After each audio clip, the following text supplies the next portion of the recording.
Hi all. നമ്മൾ ചർച്ച ചെയ്തുകൊണ്ടിരിക്കുന്നത് BEGC 107 British poetry and drama എന്നുള്ള ആ ഒരു ബുക്കാണ്. സോ അതിൽ നമ്മൾ ഓൾറെഡി ഒന്നാമത്തെ ബ്ലോക്ക് കംപ്ലീറ്റ് ആയിട്ടുണ്ട്. രണ്ടാമത്തെ ബ്ലോക്കിലെ ഒന്നാമത്തെ യൂണിറ്റ് നമ്മൾ കംപ്ലീറ്റ് ആക്കിയിട്ടുണ്ട്. ദെൻ നമ്മൾ ഇന്ന് ചർച്ച ചെയ്യാൻ പോകുന്നത് രണ്ടാമത്തെ ബ്ലോക്കിലെ രണ്ടാമത്തെ യൂണിറ്റും മൂന്നാമത്തെ യൂണിറ്റും കൂടെയാണ്. സോ നമ്മൾ ഫസ്റ്റ് ആയിട്ട് നമ്മൾ കഴിഞ്ഞ യൂണിറ്റിൽ നമ്മൾ ചർച്ച ചെയ്തു, നിങ്ങൾക്കറിയാം 17th സെഞ്ചുറിയിൽ നടന്നിട്ടുള്ള ഒരുപാട് സംഭവങ്ങളും യുദ്ധങ്ങളും കാര്യങ്ങളും അവിടുത്തെ ഒരു സിറ്റുവേഷനെ കുറിച്ചിട്ട് നമ്മൾ കംപ്ലീറ്റ് ആയിട്ട് നമ്മൾ ഒന്നാമത്തെ യൂണിറ്റിൽ പറഞ്ഞിട്ടുണ്ട്. സോ നമുക്ക് ഇവിടെ ഇന്ന് ആദ്യം രണ്ടാമത്തെ യൂണിറ്റ് ആയിട്ടുള്ള നമുക്ക് ആ എഴുത്തുകാരനെ കുറിച്ചിട്ട് പഠിക്കാനുണ്ട്. അദ്ദേഹത്തിൻ്റെ കുറച്ച് വർക്കുകളൊക്കെയാണ് നമുക്ക് പഠിക്കാനുള്ളത്, ജോൺ മിൽട്ടൺ. സോ ആദ്യം തന്നെ അദ്ദേഹത്തിനെ കുറിച്ചിട്ട് നമുക്ക് പഠിക്കാം. അദ്ദേഹത്തിൻ്റെ ലൈഫ് ആൻഡ് വർക്ക്സ് എന്ന് പറഞ്ഞിട്ടുള്ള ആ യൂണിറ്റാണ് നമ്മൾ ആദ്യം നോക്കുന്നത്. ചെറിയൊരു യൂണിറ്റാണ്. ഇതിൽ അത്യാവശ്യമുള്ള കാര്യങ്ങൾ മാത്രമേ നമ്മൾ പറയുന്നുള്ളൂ. കാരണം ഒരുപാട് ഇങ്ങനെ ഒരു പോയിറ്റ്സിനെ കുറിച്ചൊന്നും അങ്ങനെ എഴുതാൻ അങ്ങനെ ചിലപ്പം അധികം വരില്ല. സോ ആ ഒരു അദ്ദേഹത്തിൻ്റെ വർക്കുകളെ കുറിച്ചിട്ട് എഴുതുമ്പോൾ ആ ഒരു എഴുത്തുകാരനെ കുറിച്ചിട്ടൊരു ചെറിയൊരു ഇൻട്രോ നമ്മൾ കൊടുക്കേണ്ടത് അത്യാവശ്യമാണ്. എന്നാലേ ആ ഒരു എസ്സേ പൂർണ്ണമാവുള്ളൂ. സോ നമ്മൾ അതിനെക്കുറിച്ച് അദ്ദേഹത്തെ കുറിച്ചൊരു ചെറിയൊരു ധാരണ നമുക്ക് വേണം. അത് ആ ഒരു കാലഘട്ടം എന്തായിരുന്നു, അദ്ദേഹത്തിൻ്റെ ഒരു എഴുത്തിൻ്റെ ഒരു ബാക്ക്ഗ്രൗണ്ട് എന്തായിരുന്നുള്ളത് നമ്മൾ അറിഞ്ഞിരിക്കണം. അദ്ദേഹത്തിൻ്റെ എഴുത്തിൻ്റെ ഒരു ടേസ്റ്റ് എന്താണെന്നുള്ളത് നമ്മൾ അറിഞ്ഞിരിക്കണം. സോ ആദ്യം തന്നെ അദ്ദേഹത്തിനെ കുറിച്ചിട്ടുള്ള ചെറിയൊരു വിവരണം തന്നിട്ട് നമുക്ക് നേരെ യൂണിറ്റ് 3 ഡീറ്റെയിൽ ആയിട്ടുള്ള അദ്ദേഹത്തിൻ്റെ വർക്കുകളിലേക്ക് പോകാം. അദ്ദേഹം 1608 ലണ്ടനിലാണ് ജനിച്ചിട്ടുള്ളത്. സോ ആ ഒരു സമയം എന്ന് പറയുന്നത് നമ്മൾ പറഞ്ഞു, ഭയങ്കര റിലീജിയസ് വൈസ് ഭയങ്കര ഒരു ഇതുള്ള ഒരു ടൈമായിരുന്നു. അഥവാ ഒരു റിലീജിയൻ ആയിരുന്നു ഒരു സെൻട്രൽ റോള്, ലൈഫിൻ്റെ സെൻട്രൽ റോളും കൊടുത്തിരുന്നത് റിലീജിയൻ ആയിരുന്നു.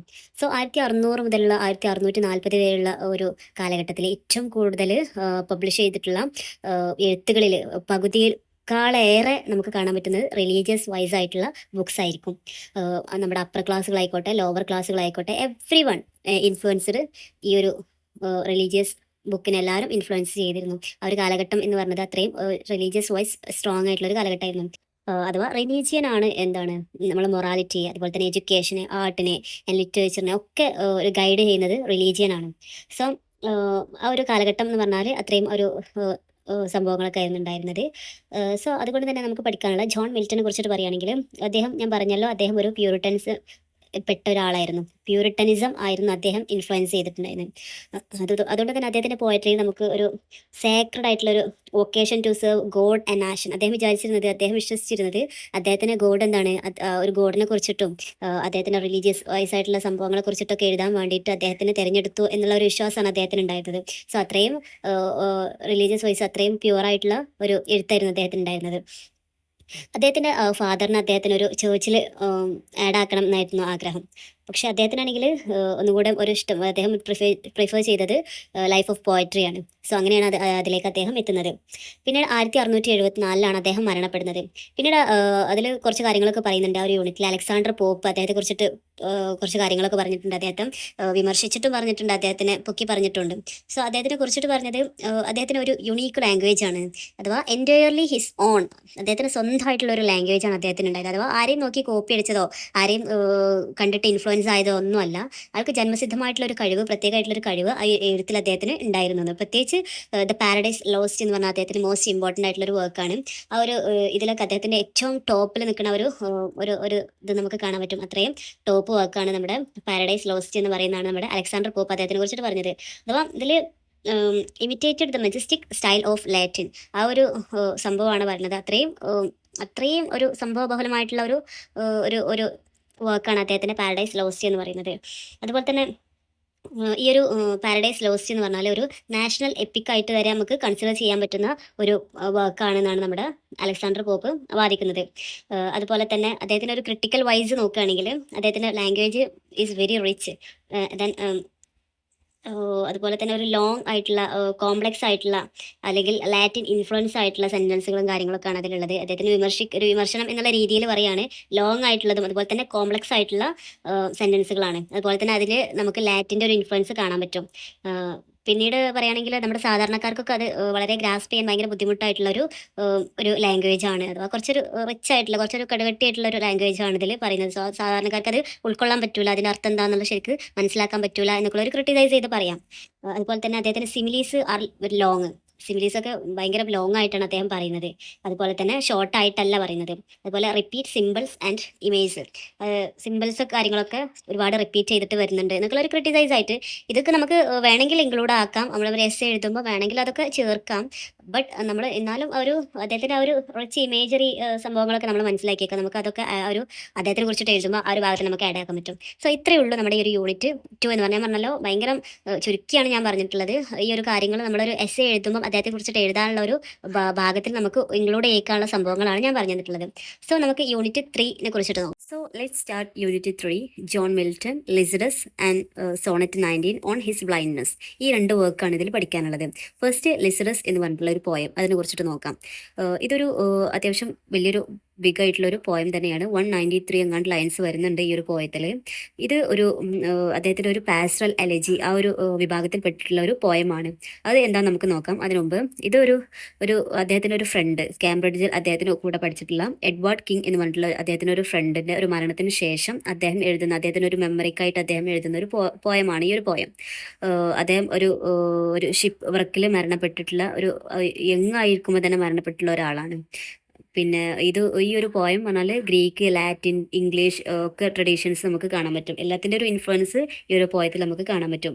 അഥവാ one of the best example of pastoral elegy എന്നാണ് ഈ ഒരു പോയത്തിന് മെയിനായിട്ട് പറയാനുള്ളത്. ഒരു പാസ്റ്ററൽ, നമ്മൾ ലിസറസിനെ കുറിച്ചിട്ട് എഴുതുമ്പോൾ ഈ ഒരു പാസ്റ്ററൽ എലജി ആണെന്നുള്ളത് നമ്മൾ ഈ പോയിന്റായിട്ട് ഇൻക്ലൂഡ് ആക്കണം. എന്നാലേ നമുക്ക് അതൊരു ഫുൾ ആവുള്ളൂ. കാരണം അതിന് ഏറ്റവും എന്താണ് പാസ്റ്ററൽ എലജി എന്നുള്ളത് നമുക്ക് നോക്കാം. സോ അതിനു മുമ്പ് ഈ Lycidas one of the best example of pastoral elegy എന്ന് നമ്മുടെ പോയിന്റിൽ നമ്മൾ ഇൻക്ലൂഡഡ് ആക്കിയിരിക്കണം. സോ എന്താണ് എലജി എന്നുള്ളത് ആദ്യം നോക്കാം. An elegy is a mournful poem written, അഥവാ ഇതൊരു ഭയങ്കര ഒരു സാഡ് ആയിട്ടുള്ള ഒരു പോയമാണ്. ഇത് അദ്ദേഹം എഴുതിയിട്ടുണ്ട് അദ്ദേഹത്തിൻ്റെ ഒരു ഫ്രണ്ടിൻ്റെ ഒരു മരണത്തിന് ശേഷം. അതിനെ ആ ഒരു സാഡ്നെസ്സിൽ, ആ ഒരു വിഷമത്തിൽ അദ്ദേഹം എഴുതിയിട്ടുള്ള ഒരു പോയാണ് ഈ ഒരു പോയം എന്ന് പറയുന്നത്. അഥവാ അതാണ് എലജി എന്ന് പറയുന്നത്. അഥവാ ഭയങ്കര സങ്കടകരമായിട്ടുള്ള അല്ലെങ്കിൽ ഭയങ്കര ദുഃഖപരമായിട്ടുള്ള ഒരു പോയം ആയിരിക്കും ഈ എലജി എന്ന് പറയുമ്പോൾ. ഇതിന് ഒരു സ്ട്രക്ചർ ഉണ്ട്. ഇതിനൊരു 3 ഭാഗങ്ങളുണ്ടാവും. ഈ എലജി എന്ന് പറയുന്നത് അതിനൊരു പ്രത്യേകമായിട്ടുള്ള ഒരു സ്ട്രക്ചർ തന്നെ ഉണ്ടാവും. അല്ല, ഒന്നാമത്തെ സ്ട്രക്ചറിൽ പറയുന്ന ലാമെൻറ്റ് അഥവാ എക്സ്പ്രസിങ് ഗ്രീഫ്, ഭയങ്കര അതീവ ഒരു ദുഃഖിതനായിരിക്കുന്ന ഒരു ഇതിലാണ് ആ ഫസ്റ്റ് സെക്ഷൻ തുടങ്ങുക. ദെൻ രണ്ടാമത് പറയുമ്പോൾ പ്രൈസ്, അദ്ദേഹത്തിനെ കുറിച്ചിട്ട് പ്രൈസ് ചെയ്യും. അഥവാ ഐഡിയലൈസിങ് ദ അദ്ദേഹം ആ മരണത്തിനെ കുറിച്ചിട്ട് ഐഡിയലൈസ് ചെയ്തിട്ടുള്ള ഒരു വിവരണമാണ് രണ്ടാമത്തെ സെക്ഷനിൽ നമുക്ക് കാണാൻ പറ്റും. ദെൻ മൂന്നാമത്തെ സെക്ഷന് കൺസോളേഷൻ അഥവാ ഒരു ഗിവിങ് ഹോപ്പ് ഓഫ് ഇമ്മോർട്ടാലിറ്റി, ആ ഒരു ഹോപ്പിലൂടെ ഇക്കാരം ഒരു പോയം എൻഡ് ആവുക. അഥവാ അദ്ദേഹത്തിന് മരണം സംഭവിച്ചിട്ടുണ്ടെങ്കിലും അങ്ങനെയൊക്കെയാണെങ്കിലും അദ്ദേഹം ഇപ്പം ഒരു ഇമ്മോർട്ടലായിട്ടുള്ള ഒരു വ്യക്തിയായിട്ട് സ്വർഗത്തിൽ ഇങ്ങനെ പാറി നടക്കും എന്നൊക്കെയുള്ള ഒരു രീതിയിൽ ഭയങ്കര ഹോപ്പ്ഫുൾ ആയിട്ടായിരിക്കും ഈ ഒരു പോയം അവസാനിക്കുക. അത് ഈ ഒരു 3 പോയം ഒരു എലജിയുടെ ഇമ്പോർട്ടൻ്റ് ആയിട്ടുള്ള ഈ ഒരു 3 സ്ട്രക്ചേഴ്സാണ്. ദെൻ അതുപോലെ തന്നെ ഈ എലജിൻ്റെ വേറൊരു പ്രത്യേകത, ഒരു മിത്തോളജിക്കൽ ആയിട്ടുള്ള അല്ലെങ്കിൽ ഒരു റിലീജിയസ് ആയിട്ടുള്ള റെഫറൻസസ് പലപ്പോഴും ഈ ഒരു എലജിയിൽ നമുക്ക് കാണാൻ പറ്റും. Then pastoral poetry. എന്താണ് പാസ്റ്ററൽ പോയട്രി എന്ന് പറഞ്ഞാൽ? പാസ്റ്ററൽ പോയട്രി എന്ന് പറഞ്ഞാൽ ഷെഫേർഡ്സിനെ കുറിച്ചിട്ട് അല്ലെങ്കിൽ കൺട്രി സൈഡിനെ കുറിച്ചിട്ട്, നേച്ചറിനെ കുറിച്ചിട്ട് ഒക്കെ പ്രസൻറ്റ് ചെയ്യാൻ വേണ്ടിയിട്ട്, അല്ലെങ്കിൽ റൂറൽ ലൈഫിനെ പ്രസൻറ്റ് ചെയ്യാൻ വേണ്ടിയിട്ട്, ആ ഒരു പീസ്ഫുൾ അല്ലെങ്കിൽ ഒരു ഐഡിയൽ ആയിട്ടുള്ള ഒരു സംഭവം ഇതാക്കാൻ വേണ്ടിയിട്ടാണ് നമ്മൾ പാസ്റ്ററൽ പോയട്രി എന്ന് പറയാം. ആ ഒരു ബാക്ക്ഗ്രൗണ്ടിലായിരിക്കും ആ ഒരു പോയം ജനിക്കുന്നത്. സോ അതാണ് പാസ്റ്ററൽ പോയട്രി. ലിസറസ് എന്ന് പറഞ്ഞിട്ടുള്ള poem the best example of pastoral elegy I told you before is very important point. So നമുക്ക് ഈ പോയത്തിലേക്ക് വരികയാണെങ്കിൽ ഈ ഒരു പോയം ഒരു 3 പാർട്ടായിട്ട് നമുക്ക് മാറ്റാൻ പറ്റും. അഥവാ അത് പോയറ്റിൻ്റെ ഒരു മനസ്സിലേക്ക് വരുന്ന 3 സെക്ഷനായിട്ട് ഇതിനെ മാറ്റാൻ പറ്റും. അത് നമുക്ക് വഴിയേ പറയാം. സോ നമുക്ക് ആദ്യം ഈ ഒരു പോയം സ്റ്റാർട്ട് ചെയ്യാം. ഈ ഒരു പോയം സ്റ്റാർട്ട് ചെയ്യുന്നത് തന്നെ ഭയങ്കര സാഡായിട്ട് നിൽക്കുന്ന ഈ ഒരു പോയറ്റിനെ കുറിച്ചിട്ട്, അദ്ദേഹത്തിൻ്റെ ഒരു മനസ്സിനെ കുറിച്ചിട്ട് പറഞ്ഞിട്ടാണ്. കാരണം അഥവാ മനസ്സില്ലാ മനസ്സോടെയാണ് അദ്ദേഹം തൻ്റെ ഫ്രണ്ടിനെ കുറിച്ചിട്ട് എഴുതാൻ വേണ്ടിയിട്ട് പേന എടുക്കുന്നത്. അഥവാ അദ്ദേഹം ഭയങ്കര സാഡ് ഫീൽ ചെയ്യാണ്. അതുപോലെ തന്നെ അദ്ദേഹത്തിൻ്റെ ഫ്രണ്ടിനോടുള്ള ഒരു ഡ്യൂട്ടി എന്നുള്ള നിലക്ക് ആണ് അദ്ദേഹത്തിനെ കുറിച്ചിട്ട്, ഒരു പോയറ്റ് എന്ന നിലക്ക് അദ്ദേഹം തൻ്റെ ഫ്രണ്ടിനെ കുറിച്ചിട്ട് എഴുതാതിരിക്കുന്നത് ശരിയല്ല എന്നുള്ള വിചാരിച്ചിട്ടാണ് അദ്ദേഹം തൻ്റെ ഫ്രണ്ടിനെ കുറിച്ചിട്ട് എഴുതാൻ വേണ്ടിയിട്ട് പേന എടുക്കുന്നത്. അങ്ങനെ അദ്ദേഹം നിർബന്ധിതനാവാണ് തൻ്റെ ഫ്രണ്ടിനെ കുറിച്ചിട്ട് എഴുതാൻ വേണ്ടിയിട്ട് അദ്ദേഹം നിർബന്ധിതനായി. സോ അങ്ങനെ അദ്ദേഹത്തിൻ്റെ ആ പഴയ ഒരു ജീവിതത്തിലേക്ക്, തൻ്റെ ഫ്രണ്ടിൻ്റെ കൂടെയുള്ള പഴയ ഒരു ജീവിതത്തിലേക്ക് അദ്ദേഹം തിരിച്ചു പോവുകയാണ്. നമ്മുടെ പോയറ്റും അതുപോലെ തന്നെ അദ്ദേഹത്തിൻ്റെ സുഹൃത്തും കാംബ്രിഡ്ജിൽ ഒരുമിച്ച് പഠിച്ചിരുന്നപ്പോൾ സ്പെൻഡ് ചെയ്തിട്ടുള്ള ആ ഒരു സമയത്തെ കുറിച്ചിട്ടൊക്കെയാണ് അദ്ദേഹം പറയുന്നത്. അത് ഒരുമിച്ച് അവർ പോയട്രി എഴുതി എന്നൊക്കെ പറയുന്നത് നമ്മുടെ ഒരു അദ്ദേഹത്തിൻ്റെ ഫ്രണ്ടായിട്ടുള്ള എഡ്വാർഡ് കിങ്ങിനെ ഒരു ഷെഫേർഡ് ആയിട്ടുള്ള ഒരു രീതിയിലാണ് നമ്മുടെ ഈ ഒരു പോയത്തിൽ അദ്ദേഹം പറയുന്നത്. അഥവാ അവർ ഒരുമിച്ച് ആട് മേയ്ക്കാൻ പോയിരുന്നപ്പോൾ ഉള്ള ഒരു കാര്യമാണ് പറയുന്നത്. അഥവാ അവിടെ സൂചിപ്പിക്കുന്നത് അവർ രണ്ടുപേരും ഒരുമിച്ച് പോയംസ് ഒക്കെ എഴുതിയിരുന്ന ആ ഒരു സമയത്തെ കുറിച്ചിട്ടാണ്. സോ അദ്ദേഹത്തിന് മരണത്തിന് ശേഷം നേച്ചർ പോലും അദ്ദേഹത്തിനൊപ്പം സങ്കടത്തിൽ, അദ്ദേഹത്തിൻ്റെ ദുഃഖത്തിൽ പങ്കുചേർന്നു എന്ന് പറയുന്നതാണ്. അഥവാ ഫ്ലവേഴ്സ്, റിവേഴ്സ്, ദെൻ വാലീസ്, എല്ലാവരും അദ്ദേഹത്തിനൊപ്പം ആ വിഷമത്തിൽ അദ്ദേഹത്തിൻ്റെ കൂടെ പങ്കുചേർന്നു എന്ന് പറയും. കാരണം അത്രയും യങ് ആയിട്ടുള്ള ഒരു മരണമാണ് തൻ്റെ ഫ്രണ്ടിന് ലഭിച്ചിട്ടുള്ളത്. സോ എല്ലാവരും തൻ്റെ കൂടെ നേച്ചറും ഇൻക്ലൂഡഡ് ആയിട്ട് ആ ഒരു ദുഃഖത്തിൽ പങ്കുചേർന്നു എന്നാണ് പറയുന്നത്. പിന്നീട് തൻ്റെ സുഹൃത്ത് എങ്ങനെയാണ് കടലിൽ പോയത് എന്നുള്ള വിവരിച്ച് പറയുകയാണ് നമ്മുടെ പോയറ്റ്. അതുപോലെ തന്നെ അദ്ദേഹം നമ്മുടെ മ്യൂസിനോട് ചോദിക്കുകയാണ്, അഥവാ the goddess of poetry. Muse means the goddess of poetry. നമ്മുടെ പോയട്രിയുടെ ദേവതയായിട്ടുള്ള മ്യൂസിനോട് ചോദിക്കുകയാണ്, അത്രയും നല്ല മനുഷ്യനെ എന്തിനാണ് നേരത്തെ വിളിച്ചു കൊണ്ടുപോയത്? അവൻ എത്ര നല്ല നല്ല കാര്യങ്ങൾ ചെയ്തിട്ടുള്ള ഒരാളാണ്. സോ എന്തിനാണ് അത്രയും ചെറുപ്പത്തിൽ തന്നെ അവനെ കൊണ്ടുപോയത് എന്ന് മ്യൂസിനോട് ചോദിക്കാണ്. അഥവാ കടൽ ദേവതകൾ പോലും അവനെ രക്ഷിക്കാൻ വേണ്ടിയിട്ട് വന്നിട്ടില്ല എന്ന് പറയുന്നു. അഥവാ അവിടെ പറയുന്നത് the helplessness of nature before fate. നമ്മുടെ വിധിക്ക് മുന്നിൽ നമ്മുടെ പ്രകൃതി പോലും നിസ്സഹായരാണ് എന്നാണ് പറയുന്നത്. അതുപോലെ തന്നെ അദ്ദേഹത്തിൻ്റെ ബോഡി ഷിപ്പ് വൃക്കിൽ മരണപ്പെട്ട നമുക്കറിയാലോ, ഒരിക്കലും അദ്ദേഹത്തിൻ്റെ ബോഡി ചിലപ്പം കിട്ടിക്കൊള്ളണം എന്നില്ല. സോ അങ്ങനെ അദ്ദേഹത്തിൻ്റെ ബോഡി കിട്ടിയിട്ടില്ല. ഇപ്പോഴും ആ ഒരു ആ ഒരു കടലിൽ, ആഴക്കടലിൽ അലഞ്ഞു തിരിഞ്ഞ് നടക്കുന്നുണ്ടാവും അദ്ദേഹത്തിൻ്റെ ബോഡി. അദ്ദേഹത്തിന് ഒരു ഗ്രേവിൻ്റെയോ അതുപോലെ തന്നെ ഒരു ഫ്യൂണറലിൻ്റെയോ ഒന്നും ആവശ്യം അദ്ദേഹത്തിന് വന്നിട്ടില്ല എന്നാണ് നമ്മുടെ കവി പറയുന്നത്. ഇതാണ് ഒരു ഫസ്റ്റ് ഭാഗത്തിൽ പറയുന്നത്. ദെൻ ഈ ഒരു പോയത്തിൻ്റെ ഒരു സ്വഭാവം, ആ ഒരു ബിഹേവിയർ ചേഞ്ച് ആവാണ് ഈ ഒരു ഭാഗം മുതൽ. ഈ ഒരു ഭാഗത്ത് നമുക്ക് കാണാൻ പറ്റും നമ്മുടെ മിൽട്ടൺ, നമ്മുടെ പോയറ്റ് ക്വസ്റ്റ്യൻ ചെയ്യാണ് the value of the earthly fame. ഒരു ജീവിതകാലത്തുള്ള അദ്ദേഹത്തിൻ്റെ ഒരു ഫെയിമിനെ കുറിച്ചിട്ട് നമുക്ക് ക്വസ്റ്റ്യൻ ചെയ്യാം. അഥവാ അദ്ദേഹം പറയാണ് അത്രയും നല്ല ഒരു നല്ല കാര്യങ്ങൾ ചെയ്താൽ നമ്മുടെ ഭൂമിയിൽ മാത്രമല്ല നമ്മുടെ സ്വർഗത്തിൽ പോയാലും അദ്ദേഹത്തിന് റിവാർഡുകൾ കിട്ടിക്കൊണ്ടേയിരിക്കും. ആ ഒരു നല്ല കാര്യങ്ങൾ മാത്രമേ എന്നും നിലനിൽക്കുള്ളൂ എന്നാണ് പറയുന്നത്. ആ ഒരു സംഭവം പറയുന്നത് കൂടെ തന്നെ അദ്ദേഹം വേറൊരു കാര്യം ഇവിടെ ക്രിട്ടിസൈസ് ചെയ്യുന്നുണ്ട്. അഥവാ ആ ഒരു സമയത്തുള്ള ആ ഒരു ടൈമിൽ ചേർച്ചുമാനായിരുന്ന ഒരാളെ ഭയങ്കരമായിട്ട് അറ്റാക്ക് ചെയ്യാണ്. ഒരു പവർഫുൾ അറ്റാക്ക് ഓൺ ഇംഗ്ലീഷ് ക്ലേർജി. അഥവാ പണത്തിന് വേണ്ടിയിട്ട് എന്തും ചെയ്യാൻ മടിക്കാത്ത ആളുകൾ നമ്മളെ ചേർച്ചിൽ വന്നു കൂടിയാൽ എങ്ങനെ ഇരിക്കും എന്നാണ് അദ്ദേഹം പറയുന്നത്. അഥവാ ഓരോ ചേർച്ചുമാനും അദ്ദേഹത്തിൻ്റെതായിട്ടുള്ള ഡ്യൂട്ടി ഉണ്ടാവും ചെയ്യാൻ. അദ്ദേഹത്തിന് ഒരു സ്പിരിച്വൽ ആയിട്ടുള്ള ഡ്യൂട്ടീസ് ഉണ്ടാവും ചെയ്യാൻ.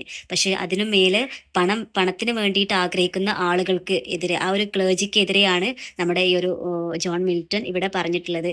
സോ നമുക്ക് ഇതിൻ്റെ ഒരു തീമായിട്ട് എഴുതുമ്പം ഈ ഒരു കറപ്ഷനെ കുറിച്ചിട്ടും നമുക്ക് എഴുതാം. ആ നാട്ടിൽ ഒരു സ്പിരിച്വൽ ഡ്യൂട്ടി ചെയ്യേണ്ട ആളുകൾ, പണത്തിന് വേണ്ടിയിട്ട് എന്തും ചെയ്യാൻ മടിക്കാത്ത ആളുകൾ ഉണ്ടായിരുന്ന ഒരു സമയമായിരിക്കും മേ ബി ആ ഒരു ടൈം. സോ അതുകൊണ്ടായിരിക്കും അദ്ദേഹം ഈ ഒരു പോയത്തിൽ അങ്ങനെ പറഞ്ഞിട്ടുള്ളത്. സോ അങ്ങനെയൊക്കെ ഉള്ള ആ ഒരു സംഭവം ഇവിടെ പറയാൻ കാരണം എന്താ വെച്ചാൽ തൻ്റെ ഫ്രണ്ട് ഇങ്ങനെ ക്ലേർജി ആവാൻ വേണ്ടിയിട്ട്, അഥവാ ഒരു ചേർച്ച്മാൻ ആവാൻ വേണ്ടിയിട്ട് ഭയങ്കര ആഗ്രഹിച്ച ഒരാളായിരുന്നു. പക്ഷേ കാരണം അത്രയും നല്ല മനുഷ്യനായിരുന്നു അദ്ദേഹം. പക്ഷേ ഇപ്പോൾ ചേർച്ച്മാനായിട്ടുള്ള ആളുകൾ ചെയ്യുന്നത് എന്താണ് എന്നുള്ള രീതിയിലാണ് അദ്ദേഹം പറയുന്നത്. ആ ഒരു കറപ്ഷനെ കുറിച്ചിട്ടാണ് അദ്ദേഹം പറയുന്നത്. ദെൻ പിന്നീട് നമുക്ക് ഈ ഒരു ഭാഗം കഴിഞ്ഞാൽ വീണ്ടും ഈ ഒരു പോയത്തിൻ്റെ ചേഞ്ച് നമുക്ക് കാണാൻ പറ്റും. ദ പോയം ടേൺസ് ഹോപ്പ്ഫുൾ ആയിട്ട്, ഭയങ്കര ഹോപ്പായിട്ടുള്ള ഒരു ഭാഗമായിട്ടാണ് ഇനി നമുക്ക് കാണാൻ പറ്റുന്നത്. അഥവാ ഒരു അദ്ദേഹത്തിൻ്റെ തൻ്റെ ഫ്രണ്ടിൻ്റെ മരണം എന്ന് പറഞ്ഞാൽ അതൊരു ഇമ്മോർട്ടൽ ആയിട്ട് അദ്ദേഹം പറയാണ്. നമ്മുടെ സ്വർഗത്തിൽ അദ്ദേഹം ഇപ്പോൾ ഉണ്ടാവും. അദ്ദേഹം അവിടുന്ന് അദ്ദേഹത്തിന് റിവാർഡ് കിട്ടിക്കൊണ്ടേയിരിക്കുന്നുണ്ടാവും. അദ്ദേഹത്തിൻ്റെ ഫെയ്ത്തിന് അതുപോലെ തന്നെ അദ്ദേഹത്തിൻ്റെ പ്യൂരിറ്റിക്കൊക്കെ അദ്ദേഹത്തിന് റിവാർഡ് കിട്ടിക്കൊണ്ടേയിരിക്കുന്നുണ്ടാവും. സോ അദ്ദേഹത്തിൻ്റെ സോള് ഇപ്പം സേഫാണ് എന്നൊക്കെ പറഞ്ഞ് ഭയങ്കര ഹോപ്പ്ഫുള്ളി ആണ് ഈ ഒരു പോയം എൻഡ് ആവുന്നത്. അതുപോലെ തന്നെ ഏറ്റവും അവസാനം പറയുന്നുണ്ട് ഒരു ഷെഫേർഡിൻ്റെ ഒരു ന്യൂ ലൈഫ് എങ്ങനെയാണ് തുടങ്ങുന്നത്, ഒരു ന്യൂ ഡേ എങ്ങനെയാണ് തുടങ്ങുന്നത്, അതുപോലെ തന്നെ തൻ്റെ ജീവിതം തുടങ്ങുന്നു തുടങ്ങുകയാണ് എന്ന് പറഞ്ഞിട്ട് ഒരു ഭയങ്കരം ഹോപ്പായിട്ടുള്ള ഒരു സംഭവം പറഞ്ഞിട്ടാണ് ഈ ഒരു പോയം അവസാനിക്കുന്നത്. അഥവാ തൻ്റെ ഒരു ദുഃഖത്തിൽ പങ്കുചേർന്ന് എഴുതിയ ഒരു പോയം അവസാനം തൻ്റെ ഫ്രണ്ട് ഇപ്പോൾ സുഖമായിട്ടിരിക്കുന്നു എന്നുള്ള ഒരു ചിന്തയിൽ താനും സന്തോഷവാനാണ് എന്നുള്ള രീതിയിൽ അദ്ദേഹത്തിൻ്റെ എല്ലാ ദുഃഖങ്ങളും സങ്കടങ്ങളൊക്കെ മറന്ന് അദ്ദേഹം ഒരു പുതിയ ഒരു ജീവിതത്തിലേക്ക് പ്രവേശിക്കുകയാണ് എന്നുള്ള ഒരു സംഭവമാണ് അവസാനം പറഞ്ഞു വെക്കുന്നത്. സോ ഇത്രയാണ് ഈ ഒരു പോയത്തിനെ കുറിച്ചിട്ട് പറയാനാണെങ്കിൽ. ഈ ഒരു പോയത്തിൽ ദ വാല്യൂ ഓഫ് ഫെയിമിനെ കുറിച്ചിട്ട് പറയുന്നുണ്ട്. അഥവാ ഒരിക്കലും ആ ഒരു ഫെയിം മരിച്ചതിന് ശേഷം അവസാനിക്കുന്നില്ല എന്ന് പറയുന്നുണ്ട്. അതുപോലെ തന്നെ നമ്മുടെ ഒരു പോയറ്റിൻ്റെ ഒരു ജീവിത ലക്ഷ്യം എന്ന് പറയുന്നത് എന്താണെന്ന് പറയുന്നുണ്ട്. അതുപോലെ തന്നെ മരണത്തിന് ശേഷമുള്ള ഒരു ജീവിതം എന്തായിരിക്കും പറയുന്നുണ്ട്. അതുപോലെ തന്നെ കറപ്റ്റ് ക്ലേർജി പറയുന്നുണ്ട്. ഇതൊക്കെ ഇതിൻ്റെ ഒരു തീമായിട്ട് നമുക്ക് എഴുതാം. അതുപോലെ തന്നെ ഇമ്മോർട്ടാലിറ്റിയെ കുറിച്ചിട്ട്, അഥവാ റിലീജിയസ് ആയിട്ടുള്ളൊരു ഫെയ്ത്തിനെ കുറിച്ച്, അതുപോലെ തന്നെ ഒരു പാസ്റ്ററൽ ഇമേജറിയാണ്. അഥവാ രണ്ടുപേരും ഷെഫേർഡായിട്ട് സങ്കല്പിച്ചിട്ടാണ് നമ്മുടെ ഈ ഒരു പോയറ്റ് ഈ ഒരു പോയം എഴുതുന്നത്. സോ ഒരു ദുഃഖത്തിൽ നിന്ന് സ്റ്റാർട്ട് ചെയ്ത് അവസാനം ഒരു സ്പിരിച്വൽ എൻഡിങ് ആണ് ഈ ഒരു പോയത്തിനുള്ളത്. സോ ഇത്രയേ ഉള്ളൂ ഈ ഒരു പോയത്തിനെ കുറിച്ചിട്ട് കംപ്ലീറ്റ് പറയാനായിട്ടാണെങ്കിൽ. സോ നമുക്ക് അദ്ദേഹത്തിൻ്റെ അടുത്ത വർക്കായിട്ടുള്ള സോണറ്റ് 19 ഓൺ ഹിസ് ബ്ലൈൻഡ്നെസ് എന്ന് പറയുന്ന ആ ഒരു പോയത്തിനെ കുറിച്ചിട്ട് പറയാം. സോ പേര് പോലെ തന്നെ സോണറ്റ് 19 എന്ന് പറഞ്ഞാൽ ഒരു സോണറ്റാണ്. നമുക്കറിയാം സോണറ്റ് എന്നാൽ എന്താണെന്ന്. പലതരത്തിലുള്ള സോണറ്റുകളൊക്കെ നിങ്ങൾ പഠിച്ചിട്ടുണ്ടാവും എന്ന് ഞാൻ വിശ്വസിക്കുന്നു. പെട്രാർക്കൻ സോണറ്റ്, അതുപോലെ നമ്മുടെ ഷേക്സ്പിയറൻ സോണറ്റ്, ഇതൊക്കെ നിങ്ങൾക്കറിയാം എന്ന് ഞാൻ വിചാരിക്കുന്നു. എന്നാലും ഈ ഒരു സോണറ്റ് വരുന്നത് പെട്രാർക്കൻ സോണറ്റ് എന്നുള്ള ആ ഒരു ടൈറ്റിലിന് കീഴിലാണ്. സോ അതിൻ്റെ പ്രത്യേകത എന്താണെന്ന് വെച്ചാൽ, പെട്രാർക്കൻ മീൻസ് ഇറ്റാലിയൻ സോണറ്റ്, അതിനാണ് പെട്രാർക്കൻ സോണറ്റ് എന്ന് പറയുന്നത്. അതിൽ 14 ലൈൻസ് ആണ് വരിക. ഒക്ടേവ്, ആദ്യത്തെ 8 ലൈന് ഒക്ടേവ് എന്നാണ് പറയുക. ദെൻ അവസാനത്തെ 6 ലൈന് സെസ്റ്ററ്റ് എന്നാണ് പറയുക. സോ അഥവാ ഈ ഒരു 14 ലൈൻസിൽ പറയുന്ന ഒരു കാര്യം, ആദ്യത്തെ 8 വരികളിൽ ഈ പോയറ്റ് ഉന്നയിക്കുന്ന പ്രശ്നങ്ങൾ, അദ്ദേഹത്തിൻ്റെ ക്വസ്റ്റ്യനിങ് ഒക്കെയാണ് ആദ്യത്തെ 8 ലൈനിൽ നമുക്ക് കാണാൻ പറ്റുക. ദെൻ അദ്ദേഹം തന്നെ അതിനൊരു പ്രശ്നത്തിന് അദ്ദേഹം തന്നെ ഒരു പരിഹാരം പറഞ്ഞു തരും. അതാണ് സെസ്റ്ററ്റ് എന്ന് പറയുന്ന ആ ഒരു വിഭാഗത്തിൽ നമുക്ക് കാണാൻ പറ്റുക. അപ്പോൾ നമുക്ക് ഈ ഒരു പോയത്തിലേക്ക് തന്നെ പോവാം. ഈ ഒരു പോയം പേഴ്സണലി എനിക്ക് ഭയങ്കര ഒരു മീനിങ് ഫുൾ ആയിട്ടുള്ള ഒരു പോയം പോലെ തോന്നി. നിങ്ങൾക്ക് കേൾക്കുമ്പോൾ നിങ്ങൾക്കും തോന്നുമായിരിക്കും. പക്ഷേ ചില പോയങ്ങൾക്ക് ഭയങ്കര ഇന്നർ മീനിങ് ഉണ്ടെന്ന് പറഞ്ഞാലും നമുക്ക് അത്ര തന്നെ തോന്നൂല. ഇത്രയും ഒരു ഇന്നർ മീനിങ് ഉണ്ട് എന്നൊന്നും തോന്നൂല. പക്ഷേ ഇതങ്ങനെയല്ല. ഇത് വളരെ ഒരു അർത്ഥവത്തായിട്ടുള്ള ഒരു പോയം പോലെ എനിക്ക് തോന്നി. സോ ഈ ഒരു പോയം ഇതിൻ്റെ ഒരു ബാക്ക്ഗ്രൗണ്ട് എന്ന് പറയുന്നത്, നമ്മുടെ ഈ ഒരു പോയറ്റിന് അദ്ദേഹത്തിൻ്റെ ഒരു മിഡിൽ ആവുന്ന ആ ടൈമിൽ തന്നെ, ആ 40കളിൽ തന്നെ അദ്ദേഹത്തിന് കാഴ്ച നഷ്ടപ്പെടുകയാണ്. ഒരു രോഗം വന്ന് അദ്ദേഹത്തിൻ്റെ കാഴ്ച നഷ്ടപ്പെട്ടു. സോ അപ്പോൾ അദ്ദേഹത്തിന് തോന്നുന്ന ഒരു സഫറിങ് ഉണ്ടല്ലോ, അദ്ദേഹം ഒരു കംപ്ലീറ്റ്ലി ഒരു ബ്ലൈൻഡ് ആയതിനു ശേഷം അദ്ദേഹത്തിൻ്റെ ആ ഒരു പേഴ്സണലായിട്ടുള്ള ഒരു വിഷമങ്ങൾ ഉണ്ടാവുമല്ലോ, ആ ഒരു ഇതിൽ നിന്നാണ് അദ്ദേഹം ഈ ഒരു പോയം എഴുതുന്നത്. അഥവാ അദ്ദേഹം വിചാരിച്ചിരുന്നത്, ഞാൻ പറഞ്ഞല്ലോ, ഭയങ്കരമായിട്ടുള്ള ഒരു പ്യൂരിറ്റൻസിൽ പെട്ട ഒരാളായിരുന്നു നമ്മുടെ പോയറ്റ്. അവിടെ ആ ഒരു ദൈവവിശ്വാസം അത്രയും കൂടുതലുള്ള ഒരാളാണ്. അദ്ദേഹം തന്നെ സ്വയം വിശ്വസിച്ചിരുന്നത് ഒരു ഡിവൈൻ പേർപ്പസിന് വേണ്ടിയിട്ട് അദ്ദേഹത്തെ ഗോഡ് ഒരു പോയം എഴുതുന്ന ഒരാളാക്കി മാറ്റി എന്നുള്ള രീതിയിലാണ് അദ്ദേഹം സ്വയം വിശ്വസിച്ച് പോയിരുന്നത്. ആ ഒരു സമയത്ത് തനിക്ക് കണ്ണ് കാണാത്തൊരവസ്ഥ വന്നപ്പോൾ അദ്ദേഹത്തിന് സ്വാഭാവികമായിട്ടും ഭയങ്കര സങ്കടം തോന്നുകയാണ്. കാരണം തൻ്റെ തനിക്ക് ഏൽപ്പിച്ച ആ ഒരു ദൗത്യം തനിക്ക് മുഴുവനാക്കാൻ പറ്റില്ലല്ലോ എന്ന് ആലോചിച്ചുള്ള ആ ഒരു വിഷമം, അതാണ് അദ്ദേഹം പറയുന്നത്. നമുക്ക് ഡീറ്റെയിൽ ആയിട്ട് നോക്കാം. ഈ ഒരു പോയത്തിൽ ആദ്യം തന്നെ പറയുന്നത് അദ്ദേഹത്തിൻ്റെ ഒരു സാഡ് ആയിട്ടുള്ള ഒരു കാര്യം പറഞ്ഞുകൊണ്ട്, അഥവാ അദ്ദേഹത്തിന് ലൈറ്റ് ഈസ് ഗോൺ, അഥവാ വെളിച്ചം നഷ്ടപ്പെട്ടു എന്ന് പറഞ്ഞാൽ അദ്ദേഹം ബ്ലൈൻഡ് ആയി എന്നാണ് പറയുന്നത്. അതുപോലെ he has become blind before reaching his middle of his life. അദ്ദേഹത്തിൻ്റെ ജീവിതത്തിൻ്റെ പകുതിയിൽ എത്തുമ്പോഴേക്കും അദ്ദേഹത്തിൻ്റെ കാഴ്ചശക്തി നഷ്ടപ്പെട്ടു. അദ്ദേഹം ഒരു ട്രാപ്പായ പോലെ, അഥവാ വിശാലമായിട്ടുള്ള ഈ ഒരു ലോകത്ത് ഇരുട്ടിൽ തപ്പിത്തടയുന്ന ഒരു പോലെയാണ് അദ്ദേഹത്തിന് അത് ഫീൽ ചെയ്യുന്നത് എന്നാണ് ഈ ഒരു പോയം സ്റ്റാർട്ട് ചെയ്യുമ്പോൾ തന്നെ അദ്ദേഹം പറയുന്നത്. അതുപോലെ തന്നെ അദ്ദേഹത്തിൻ്റെ ഒരു പോയറ്റിക് എബിലിറ്റി, അഥവാ അദ്ദേഹത്തിൻ്റെ ഒരു ബിബ്ലിക്കൽ ടാലൻറ്റ് അദ്ദേഹത്തിന് ഭയങ്കര പേടി തോന്നുകയാണ്. അഥവാ അതൊരു യൂസ്ലെസ് ആയ പോലെ അദ്ദേഹത്തിന് തോന്നുകയാണ്. ഇത്രയും ടാലൻ്റ് ഉണ്ടായിട്ടും തനിക്ക് ഒന്നിനും കഴിയുന്നില്ലല്ലോ എന്നുള്ള ഒരു തോട്ട് അദ്ദേഹത്തെ ഭയങ്കരമായിട്ട് വേട്ടയാടാൻ തുടങ്ങുകയാണ്. ഇങ്ങനെയൊക്കെ കഴിഞ്ഞിട്ടും ദൈവം തന്നെ ഇങ്ങോട്ട് ഈ ഒരു കാര്യത്തിന് വേണ്ടിയിട്ട് അയച്ചിട്ടും തൻ്റെ കണ്ണ് കാണാൻ പറ്റാത്തൊരു കാരണം കൊണ്ട് തനിക്ക് തൻ്റെ മിഷൻ പൂർത്തിയാക്കാൻ പറ്റുന്നില്ലല്ലോ എന്നുള്ളതാണ് നമ്മുടെ കവി ഇവിടെ പറയുന്നത്. അതുപോലെ തന്നെ പിന്നീട് നമുക്ക് കാണാൻ പറ്റും, ഫസ്റ്റ് 8 ലൈൻസിൻ്റെ കംപ്ലീറ്റ് ആയിട്ടുള്ള സമ്മറിയാണ് കേട്ടോ ഞാനിപ്പോൾ പറയുന്നത്. ഫസ്റ്റ് അദ്ദേഹത്തിൻ്റെ പ്രശ്നങ്ങളെ കുറിച്ചിട്ട് പറയുന്ന ഈ ഫസ്റ്റ് 8 ലൈൻസിൻ്റെ കംപ്ലീറ്റ് ആയിട്ടുള്ള മീനിങ് ആണ് ഞാൻ പറയുന്നത്. അതുപോലെ മിൽട്ടൺ കംപ്ലീറ്റ് ആയിട്ട് മിൽട്ടൺ ഡയറക്റ്റായിട്ട് ക്വസ്റ്റ്യൻ ചെയ്യാണ്. എൻ്റെ കാഴ്ച എടുത്തു കളഞ്ഞ ദൈവം ശരിക്കും എന്നിൽ നിന്ന് എന്തെങ്കിലും ഒരു ജോലി ആഗ്രഹിക്കുന്നുണ്ടാവോ അതോ ആവശ്യപ്പെടുന്നുണ്ടാവോ എന്നുള്ളത്. അഥവാ ഈ ദൈവം തന്നെയാണ് തൻ്റെ കാഴ്ചശക്തി ഇല്ലാതാക്കിയതും.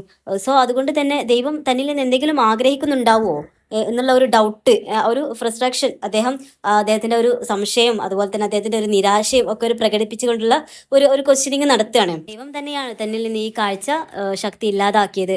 സോ ദൈവം തന്നെ തന്നിൽ നിന്ന് എന്തെങ്കിലും ആഗ്രഹിക്കുന്നുണ്ടോ എന്ന് അദ്ദേഹം തന്നെ സ്വയം ചോദിക്കുകയാണ്. ഈ ഒരു 8 ലൈൻസിൽ വരുന്ന ഒരു തീമാണ് ഞാൻ പറഞ്ഞിട്ടുള്ളത്. ആദ്യം തന്നെ അദ്ദേഹം പറയുന്നു അദ്ദേഹത്തിൻ്റെ ലൈറ്റ് പോയി എന്നത്, അദ്ദേഹം ബ്ലൈൻഡ് ആയി എന്നുള്ളത് പറയാണ്. അതുപോലെ തന്നെ അദ്ദേഹത്തിൻ്റെ ഒരു ബിബ്ലിക്കൽ ടാലൻറ്റിനെ അദ്ദേഹം ഭയങ്കര ഒരു ഫിയർഫുൾ ആയിട്ട് കാണുകയാണ്. ഇതൊരു യൂസ്ലെസ് ആയിട്ട്, ഇത്രയും കഴിവുണ്ടായിട്ടും ഇതൊന്നിനും പറ്റാത്തൊരു കഴിവായി പോയല്ലോ എന്നുള്ള രീതിയിൽ അദ്ദേഹം ഭയങ്കര വിലപിക്കുന്നത് നമുക്ക് കാണാൻ പറ്റും. പിന്നീട് ക്വസ്റ്റ്യൻ ചെയ്യാണ്, ഡയറക്റ്റായിട്ട് തന്നെ ക്വസ്റ്റ്യൻ ചെയ്യാണ്, എൻ്റെ കാഴ്ച എടുത്ത് കളഞ്ഞ ദൈവം തന്നിൽ നിന്ന് എന്തെങ്കിലും ആഗ്രഹിക്കുന്നുണ്ടോ എന്നുള്ളത് ചോദിക്കുകയാണ്. ദെൻ ഈ ഒരു കാര്യങ്ങളാണ് നമ്മുടെ 8 ലൈൻസിൽ വരുന്നത്. ദെൻ അദ്ദേഹം തന്നെ അതിനൊരു പരിഹാരം നമുക്ക് പറഞ്ഞു തരുന്നുണ്ട്. അതാണ് അടുത്ത സെസ്റ്ററ്റ് എന്ന് പറഞ്ഞ ആ ഒരു 6 ലൈൻസിൽ നമുക്ക് കാണാൻ പറ്റാം. എന്താന്ന് നോക്കാം. ഈ ഒരു ഭാഗം എത്തുമ്പോഴേക്കും ഈ ഒരു കവിതയുടെ കംപ്ലീറ്റ് ടോണും മാറിപ്പോവാണ്. അഥവാ അദ്ദേഹം ഒരു ക്വസ്റ്റ്യനിങ്ങിലൂടെ തുടങ്ങി അദ്ദേഹം ഒരു ലാസ്റ്റ് ഒരു പീസ്ഫുൾ ആയിട്ടുള്ള ഒരു അക്സെപ്റ്റൻസിലൂടെ അദ്ദേഹം മാറുകയാണ്. അഥവാ പേഷ്യൻസിനെ കുറിച്ചിട്ടാണ് പറയുന്നത്. Patience personified as a calm inner voice. അഥവാ നമ്മുടെ മിൽട്ടൺ തന്നെ തൻ്റെ ഡൗട്ട് ക്ലിയർ ചെയ്യാണ്. അഥവാ ഒരു മനുഷ്യന് വേണ്ടത് ക്ഷമയാണ്. അഥവാ ദൈവത്തിന് മനുഷ്യൻ്റെ ഒന്നും ആവശ്യമില്ല. മനുഷ്യന് നൽകിയ കഴിവോ ഒന്നും ദൈവത്തിന് ആവശ്യമില്ല. കാരണം ദൈവം ഒരു കിങ് ആണ്. സോ തൻ്റെ ദാസന്മാരിൽ നിന്ന് അവൻ ആഗ്രഹിക്കുന്നത് ആ ദൈവത്തിനോടുള്ള സ്നേഹം മാത്രമാണ്. ഒരു പക്ഷേ തനിക്ക് എഴുതാനുള്ള കഴിവ് തന്നത് ദൈവമാണ്, പക്ഷെ അത് ആ കണ്ണിൻ്റെ കാഴ്ച ശക്തി എടുത്തു കളഞ്ഞത് അതും ദൈവമാണ്. സോ നമ്മുടെ ആ ഒരു വിധിയിൽ നമ്മൾ സന്തുഷ്ടരായിരിക്കുക എന്നുള്ളതാണ്. അപ്പോഴും ദൈവത്തിനോടുള്ള ആ വിശ്വാസം കുറയാതെ നമ്മൾ ദൈവത്തിനോട് അത്രയും വീണ്ടും വീണ്ടും അടുത്താൽ അതിന് ഒരുപാട് ആക്റ്റീവായിട്ടൊന്നും ചെയ്യണം എന്നില്ല എന്നാണ് നമ്മുടെ പോയിട്ട് പറയുന്നത്. ശരിയാണ്, ശരിക്കും നമ്മുടെ ദൈവത്തിനോട് അടുക്കാൻ നമ്മൾ ഒരുപാട് ചെയ്ത് കൂട്ടണം എന്നൊന്നുമില്ല. പക്ഷെ നമ്മുടെ ഒരു വിശ്വാസം അതെപ്പോഴും നമ്മൾ മെയിൻറ്റെയിൻ ചെയ്ത് കൊണ്ടുപോവുക എന്നുള്ളതാണ് നമ്മുടെ പോയിട്ട് പറയുന്നത്. ആ ഒരു നമുക്ക് നമ്മുടെ വിധിയിൽ നമുക്ക് ക്ഷമിക്കാനും സഹിക്കാനും ഒക്കെ ഉള്ള ഒരു കഴിവുണ്ടെങ്കിൽ പോലും നമ്മളും ദൈവത്തെ സേവിക്കുന്നു എന്നുള്ളതാണ് നമ്മുടെ പോയിട്ട് പറയുന്നത്. അതാണ് അവസാനം ഈ ഒരു അഥവാ ദൈവം അദ്ദേഹത്തിന് എഴുതാനുള്ള കഴിവ് കൊടുത്തു. പക്ഷെ അദ്ദേഹത്തിന്റെ ആ ഒരു കഴിവിനെ ഇല്ലാതാക്കാൻ വേണ്ടിയിട്ട് അദ്ദേഹത്തിന്റെ കാഴ്ച ശക്തി നഷ്ടപ്പെട്ടു. അപ്പോൾ അദ്ദേഹം ഭയങ്കര ഹെൽപ്ലെസ് ആയിട്ട് അദ്ദേഹത്തിന് ഫീൽ ചെയ്യാണ്. സോ അദ്ദേഹം തന്നെ ഭയങ്കര ഇതായിട്ട് ചോദിക്കുകയാണ്, ഡയറക്റ്റ് ആയിട്ട് ചോദിക്കുകയാണ്, ശരിക്കും നമ്മളിൽ നിന്ന് എന്തെങ്കിലും ദൈവം ആഗ്രഹിക്കുന്നുണ്ടോ? കാരണം എനിക്ക് എഴുതാനുള്ള കഴിവ് തന്നിട്ടുണ്ടെങ്കിലും ബട്ട് എനിക്ക് കാഴ്ചശക്തി നഷ്ടപ്പെട്ടത് കൊണ്ട് എന്നിൽ നിന്നും എന്തെങ്കിലും ദൈവം പ്രതീക്ഷിക്കുന്നുണ്ടോ എന്നുള്ളത് ചോദ്യത്തിലൂടെ അദ്ദേഹം തന്നെ അതിനൊരു ആൻസർ തരികയാണ്. ഒരിക്കലുമില്ല, ദൈവം എന്നിൽ നിന്നൊന്നും പ്രതീക്ഷിക്കുന്നില്ല. കാരണം ദൈവത്തിന് ആവശ്യമുള്ളത് ചെയ്തു കൊടുക്കാൻ ഇഷ്ടം പോലെ ആളുകളുണ്ട്. സോ നമ്മുടേതായിട്ടുള്ള ഒന്നും ദൈവത്തിന് ആവശ്യമില്ല. പക്ഷേ നമുക്കൊന്നും ചെയ്യാൻ കഴിയാതിരിക്കുമ്പോഴും നമുക്കത് ചെയ്യാനുള്ള ഒരു മനസ്സുണ്ടല്ലോ, ആ ഒരു മനസ്സാണ് നമുക്ക് വേണ്ടത്. ദൈവത്തിന് സേവിക്കാനുള്ള ആ ഒരു മനസ്സ്, ദൈവത്തിനോടുള്ള ആ ഒരു വിശ്വസ്തതയുള്ള ആ ഒരു മനസ്സ്, ആ ഒരു മെന്റാലിറ്റി അത് ഉള്ളവനാണ് വിജയിക്കുന്നത് എന്നാണ് പറയുന്നത്. അത് ഉള്ളവനാണ് എന്നും വിജയിച്ചിട്ടുള്ളത് എന്നാണ് നമ്മുടെ അത് മതി. ആ ദൈവത്തിനോടുള്ള ഒരു വിശ്വാസം അത് മാത്രം മതി നമ്മുടെ ദൈവത്തിന് എന്നാണ് നമ്മുടെ ഈ ഒരു പോയം അവസാനം പറഞ്ഞു വെക്കുന്നത്. It means that a faithful patience is also a noble form of service to God എന്നാണ് ഈ ഒരു പോയം അവസാനം പറയുന്നത്. ദെൻ ഇതിൻ്റെ ഒരു തീം ആയിട്ട് നമുക്ക് പറയുകയാണെങ്കിൽ ഫെയ്ത്തിനെ കുറിച്ചിട്ട്, ദൈവത്തിനോടുള്ള വിശ്വാസത്തെ കുറിച്ചിട്ടാണല്ലോ കൂടുതലായിട്ടും ഇതിൽ പറയുന്നത്. അതുപോലെ തന്നെ പേഷ്യൻസിനെ കുറിച്ചിട്ട്, ആ കാത്തിരിക്കാനുള്ള നമ്മുടെ ക്ഷമയെ കുറിച്ചിട്ട് പറയുന്നുണ്ട്.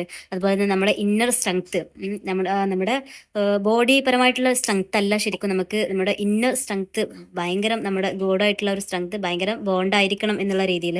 അതുപോലെ തന്നെ ഗോഡിൻ്റെ ജസ്റ്റിസിനെ കുറിച്ചിട്ട് പറയുന്നുണ്ട്. പിന്നീട് ഈ ഒരു പോയത്തിൻ്റെ ഒരു സ്ട്രക്ചർ, ഇതിൻ്റെ ഒരു ട്യൂണൊക്കെ നോക്കുകയാണെങ്കിൽ നമ്മൾ ഓൾറെഡി പറഞ്ഞു, ഇത് നമ്മുടെ പെട്രാർക്കിൻ സോണറ്റിൽ പെടുന്ന ഒരു സോണറ്റാണ്. അതിൻ്റെ ഫസ്റ്റ് 8 ലൈൻസ് ഒക്ടേവ് ആണ്. ദെൻ അവസാനത്തെ 6 ലൈൻസ് സെസ്റ്ററ്റ് എന്ന രീതിയിലാണ് വരുന്നത്. അതുപോലെ തന്നെ റിസൊല്യൂഷനെ കുറിച്ചിട്ട്, ഫെയ്ത്തിനെ കുറിച്ചിട്ട്, അക്സെപ്റ്റൻസിനെ കുറിച്ചിട്ട് ഈ ഒരു കാര്യങ്ങളൊക്കെയാണ് ഇതിൽ കൂടുതലായിട്ടും പറയുന്നത്.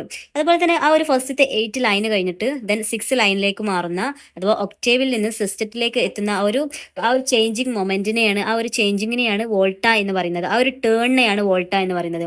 അഥവാ ഒരു പെട്രാർക്കിയൻ സോണറ്റിൽ ഒരു കീ ഫിഗർ ആയിട്ട് നമുക്ക് ഈ വോൾട്ടനെ കാണാൻ പറ്റും. അത് അത്രയും ഇമ്പോർട്ടൻ്റ് ആയിട്ടുള്ള ഒരു കാര്യമാണ് ഈ ഒരു വോൾട്ട എന്ന് പറയുന്നത്. നമ്മുടെ പെട്രാർക്കിയൻ സോണറ്റിൽ ആ ഒരു ടേണിനെ കുറിച്ചിട്ടാണ് പറയുന്നത് കേട്ടോ. സോ നമുക്ക് അറിയാം, it begins with despair but end with the faith and hope. He says, active work is not only the way to serve God. Something silent endurance and trust are the highest forms of devotion. നമ്മുടെ ആക്റ്റീവായിട്ട് work ചെയ്താൽ മാത്രമേ അത് ദൈവത്തിനോടുള്ള ഒരു ഗോഡിനോടുള്ള ഒരു സെർവായിട്ട് കണക്കാക്കപ്പെടൂ എന്നുള്ളതല്ല. But നമ്മൾ silent ആയിരിക്കുമ്പോഴും നമ്മുടെ ഒരു മനസ്സിൽ ആ ദൈവത്തിനോടുള്ള ഒരു സ്നേഹം, ആ ഒരു പ്യൂരിറ്റി ഉണ്ടെങ്കിൽ നമ്മൾ എല്ലായ്പ്പോഴും ദൈവത്തിനോട് കടപ്പെട്ടവരായിരിക്കുന്നു, ദൈവം നമ്മോട് കടപ്പെട്ടവരായിരിക്കുന്നു എന്നാണ് പറയുന്നത്.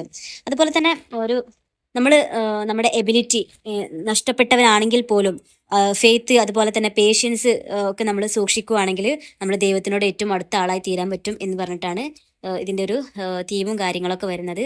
സോ ഇത്രയേ ഉള്ളൂ ഈ ഒരു പോയത്തിനെ കുറിച്ചിട്ട് പറയാനാണെങ്കിൽ. ഇതിൽ ഇമ്പോർട്ടൻ്റ് ആയിട്ടുള്ള എല്ലാ ഭാഗം ഞാൻ കവർ ചെയ്തു എന്നാണ് ഞാൻ വിശ്വസിക്കുന്നത്.